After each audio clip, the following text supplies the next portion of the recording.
friends, welcome back to my new video guys and my YouTube channel guys. Today friends, we are going to talk about the how can we stop talkback in Realme phone. Friends, you want to stop guys your talkback settings of how can we stop talkback. Today I will show you in this video guys. So before starting video friends, first of all go and subscribe the channel guys, click the bell icon, like the video. So friends, you can see this your talkback setting guys. You want to stop your talkback settings of how can you stop. First of all guys, use your two finger and guys scroll it. So we will scroll it. Friends, you can see guys your setting guys, one tap and guys double tap. Friends, you can see this type of setting in your Realme phone. So you will have to scroll with your two finger guys. Any two finger guys you can use, but guys you will have to use two finger. One finger guys will not work. So use your two finger guys. System setting guys. One tap, wait, double tap. Guys click on accessibility, wait, double tap.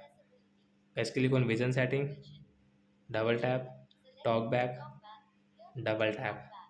Right side tap here, double tap. Stop talk back. So once you want to stop your talk back setting, you can stop from here.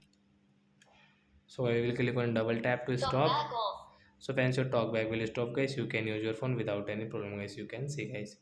So I hope friends you have understood how to solve, means how to stop talk back in Realme phone. So that's it guys. Thanks for watching the video. Bye guys.